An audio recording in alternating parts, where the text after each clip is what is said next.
ചേക്കിഴാർ സ്വാമിയുടെ പെരിയ പുരാണത്തിലെ അതിഭക്ത നായനാരുടെ ജീവിതത്തിലേക്കാണ് നാം ഇനി കടന്ന് നോക്കുന്നത്. അതിഭക്ത നായനാർ വലിയ ഒരു ശിവഭക്തനായിരുന്നു. ഇദ്ദേഹം ജീവിച്ചിരുന്നത് നാഗപട്ടണം എന്ന നഗരത്തിലാണ്. നാഗപട്ടണം ഒരു തുറമുഖ നഗരമാണ്. അവിടെ മീൻപിടുത്തവും കച്ചവടവുമാണ് പ്രധാന തൊഴിലായിട്ട് ജനങ്ങൾ സ്വീകരിച്ചിരുന്നത്. മാത്രമല്ല മറ്റ് പല രാജ്യങ്ങളിൽ നിന്ന് 18 രാജ്യങ്ങളിൽ നിന്ന് കച്ചവടത്തിനായി കപ്പലുകൾ അവിടെ വരാറുണ്ടത്രേ. സിംഹളം, ജോനകം, ചീനം, കുടാരം തുടങ്ങി 18 രാജ്യങ്ങളിലെ കപ്പലുകൾ അവിടെ നങ്കൂരം ഇടാറുണ്ട്. അവർ കച്ചവടം ചെയ്ത് ഇവിടെ നിന്ന് മത്സ്യവും അതേപോലെ മറ്റ് പദാർത്ഥങ്ങളും അവരവരുടെ രാജ്യങ്ങളിലേക്ക് കൊണ്ടുപോവുകയും ചെയ്യുമായിരുന്നു. അത്രയ്ക്ക് സമ്പൽ സമൃദ്ധമായിരുന്നു ആ നഗരം. ആ നഗരത്തിന് സമീപം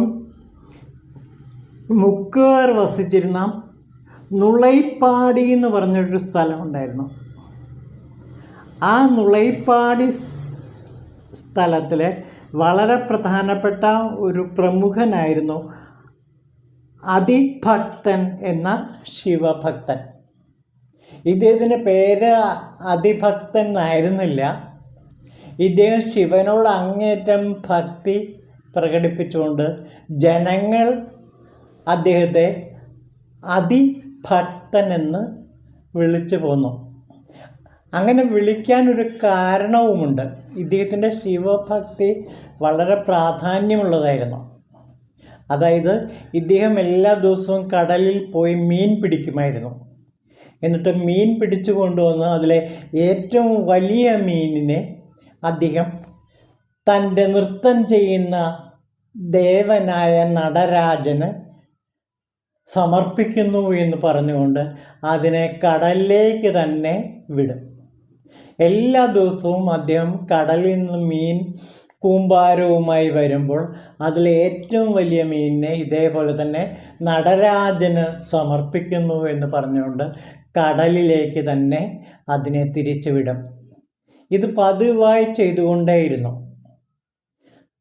വളരെ സമ്പൽ സമൃദ്ധമായൊരു ജീവിതം നയിച്ചിരുന്ന ഈ അതിഭക്തൻ തൻ്റെ സമ്പത്തിൻ്റെ 3/4 ഭാഗവും ശിവഭക്തന്മാരെ പൂജിക്കാൻ വേണ്ടി, ശിവഭക്തന്മാർക്ക് അന്നദാനം കൊടുക്കാൻ വേണ്ടിയിട്ട് ചെലവഴിച്ചിരുന്നു. അവസാനം അദ്ദേഹത്തിൻ്റെ ശക്തി, ആരോഗ്യം ക്ഷയിച്ചു പോവുകയും അദ്ദേഹത്തിന് കടലിൽ പോകാൻ തന്നെ ബുദ്ധിമുട്ടായി തീരുകയും ചെയ്തു. മാത്രമല്ല അദ്ദേഹത്തിൻ്റെ സമ്പത്തും ക്ഷയിച്ചു. എന്നിട്ടും അദ്ദേഹം കടലിലേക്ക് പോവുകയും മീൻപിടുത്തത്തിൽ മുഴുകി ജീവിക്കുകയും ചെയ്തു.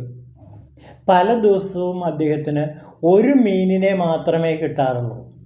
അദ്ദേഹം അത് കടലിലേക്ക് തന്നെ അതിനെ ശിവസമർപ്പണം എന്ന് പറഞ്ഞുകൊണ്ട് വിടുകയും ചെയ്യും. ഇതായിരുന്നു അദ്ദേഹത്തിൻ്റെ സ്ഥിരം പതിവ്.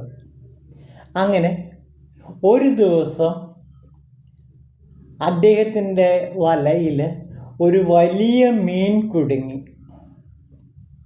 ആ മീൻ കരയ്ക്ക് കൊണ്ടുവന്നപ്പോൾ അതിനൊരു പ്രത്യേകത ഉണ്ടായിരുന്നു. അത് സ്വർണ്ണ മത്സ്യമായിരുന്നു.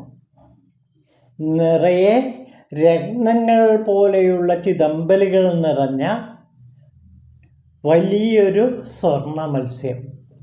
ജനങ്ങളും ഇദ്ദേഹത്തിൻ്റെ സഹപ്രവർത്തകരും അത്ഭുതപ്പെട്ടു പോയി. ലോകത്തിലെ ഏറ്റവും വലിയ സമ്പന്നനാകാൻ ഈ മത്സ്യം മാത്രം മതി, നിറയെ സ്വർണം നിറഞ്ഞ മത്സ്യം. പക്ഷേ നമ്മുടെ അതിഭക്തൻ ഈ മത്സ്യം ശിവന് തന്നെ സമർപ്പിക്കുകയാണ്. ശിവന് സമർപ്പിക്കാൻ വേണ്ടി കിട്ടിയതാണ് ഈ സ്വർണ്ണ മത്സ്യം എന്ന് പറഞ്ഞുകൊണ്ട് ആ സ്വർണ്ണ മത്സ്യത്തെ കടലിലേക്ക് തന്നെ തിരിച്ചു വിടുന്നു. ആ സ്വർണ്ണ മത്സ്യത്തെ പറ്റി ചേക്കിഴാർ സ്വാമികൾ പാടുന്നുണ്ട്.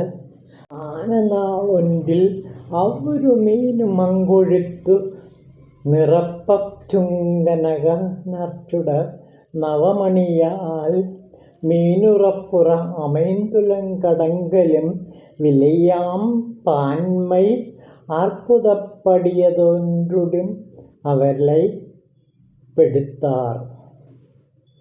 ഇപ്രകാരമുള്ള ഒരു വിശേഷ വസ്തുവിനെയാണ് ആ അതിഭക്ത നായനാർക്ക് തൻ്റെ വലയിൽ കിട്ടിയത് എന്നാണ് ചേക്കിഴാർ സ്വാമികൾ പറയുന്നത്. ഭക്തി പുരസ്സരം അദ്ദേഹം ആ മീനിനെ കടലിലേക്ക് ശിവപെരുമാനെ കൊടുക്കുന്ന ആ രംഗം ചേക്കിഴാർ സ്വാമി വർണ്ണിക്കുന്ന ഇങ്ങനെയാണ്: അത്യധികം വിശേഷത്തോടു കൂടിയ ഈ മത്സ്യം എന്നെ അടിമയാക്കിയ എൻ്റെ ഭഗവാന് ഞാൻ സമർപ്പിക്കുന്നു എന്ന് പറഞ്ഞ് തൻ്റെ ഭഗവാന്റെ പാദപത്മങ്ങളെ സ്മരിച്ചുകൊണ്ട് ആ സ്വർണ്ണ മത്സ്യത്തെ കടലിലേക്ക് വിട്ടു എന്നാണ് ചേക്കിഴാർ സ്വാമി വർണ്ണിക്കുന്നത്.